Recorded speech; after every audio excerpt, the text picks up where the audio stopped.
Today we're going to do something a little bit different.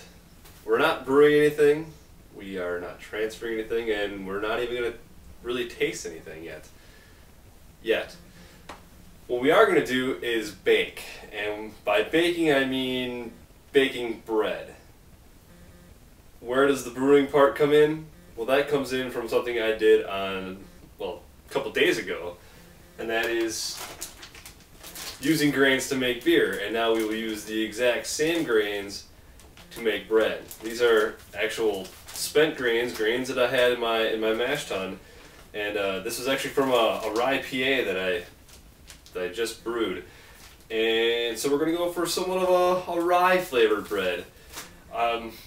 One thing I did that is kind of a bit different is that I used the partial mash. So most of my grains are going to be specialty grains and stuff like that. So it's going to end up probably being a little bit sweeter than your normal bread, but you know, we'll find out. This is my first time making it, so come along on the adventure. Ingredients. Main ingredient to bread is flour. Now I picked up the special bread flour. I don't know if there's a difference. I'm not a baker by trade. There's a difference, you tell me. Whatever. I figured I'm going to make multiple loaves of bread, so I bought the special bread flour. There's about 3 to 3.5 cups is needed for this recipe. I put about 3 1/4 in there. If I need more, I'll just pull out more. 2 tablespoons of vegetable oil. 3 tablespoons sugar.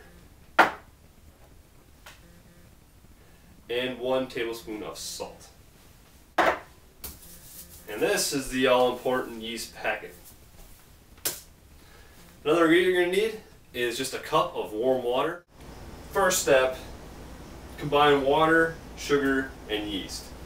So got the water in the bowl, drop the sugar in,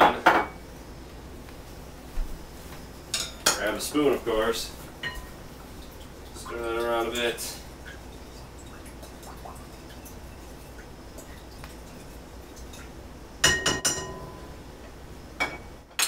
And of course, everyone's favorite organism, yeast.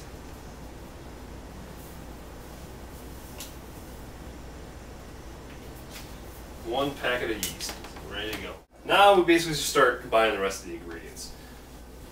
Salt in, pour the oil in,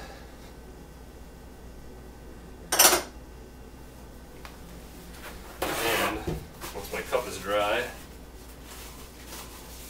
we'll just go ahead and add a cup of flour right away.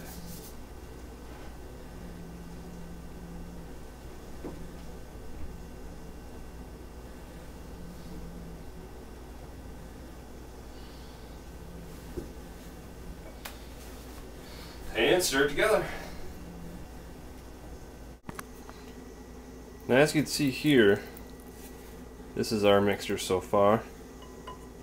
From here, basically all you want to do is just start adding in the rest of the flour until you have a stiff dough.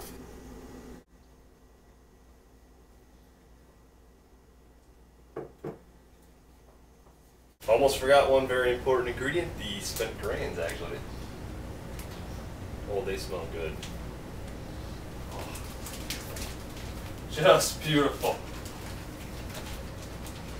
In you go, little bugger. Good. Now, like I said, I actually brewed this beer a couple of days ago. I just stored it in a plastic bag in the refrigerator. You don't have to do it immediately. You can actually even just store it in your freezer. If you make a particularly good beer that you know makes a good type of bread, and you want to store a lot of it, you can just freeze it.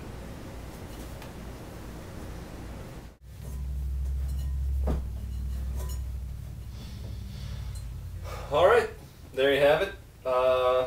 Dough is nice and mixed. All the flour's in there. Good and firm. That's what you want. Now basically you just gotta knead it for a bit, make sure everything's nice and mixed, and then you leave it sit for a bit, a couple hours usually, until it doubles in size. So get it mixed up, come back 2 hours later, see where you're at. You may have to wait a little bit longer, but yeah, the yeast should do its magic, and it should start getting a little bigger. Once that's done, we'll come back here and see what to do next.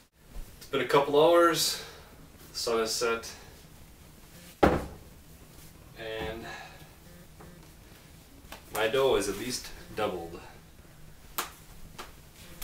At this point, what we're going to do is we're just going to take the dough, kind of punch it into two separate loaves, just kind of shape them a little bit on top of the baking pan here. First you want to grease it. I'm just going to use some cooking spray. You can also probably just use a stick of butter if you wanted to. And then after that, it's going to have to double. You're going to want to cover it up again, and then it's going to double one more time, and then you'll stick it in the oven at 425 degrees. Alright, it's been about another 2 hours, and my two loaves are now pretty much the size that one was 2 hours ago before I split them in half. And here we have them in our little bread pans right now. We're just going to give the silicone one a try. We'll see how that one pans out. And traditional style.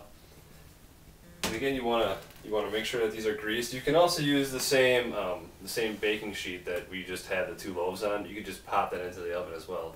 Again, set the oven to 425. You'll want to keep it in there for about 20 minutes.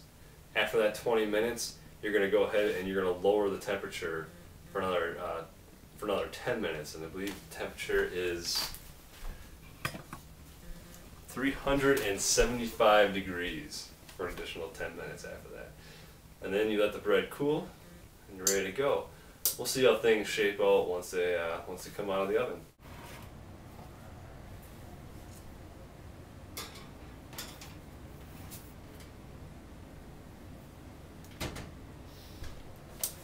Alright, let it bake for 20 minutes. There we go. Freshly baked bread. We'll let her cool off, and we'll give some a try and see how it turned out. Well, here it is, the final product, the fruit of the labors, so to speak. I've had a couple nibbles off the end already, but yeah, this is what you should end up with. A nice loaf of bread like such. One thing about the bread, this turned out actually really moist, which is kind of surprising. I thought it was going to end up being a little bit dry. But really the directions are correct. When you see that the top starting to get a little brown, or starting to get pretty brown, that's when it's time to take it out. Rye itself can be a bit hard. It's a little bit smaller than typical grain, so when you're sending it through the mill, it doesn't necessarily always mill the same as it would for the other specialty grains. So you do have to watch out for that. And then the mashing process, it may not open up all the way. If you didn't catch with the grinder, it's probably not going to open up at all when you're doing the mashing process. So just be aware if you're making something with a rye that it might not turn out how you expected. I know it didn't for me, but it still tastes damn good. I would definitely recommend doing something like this, making some bread. It's a fun, worthwhile project, especially on, say, like a Saturday or a Sunday. You have an all-day brew session on Sunday or Saturday. Just make some bread along with it and use that. You put that grain to use and make some good bread. I plan on bringing some of this bread over to the guys tomorrow and see what everyone thinks. There you have it. If you have any questions, make sure to post onto the comment section of this website. And of course, we'll keep some. If you have any suggestions as well, let us know.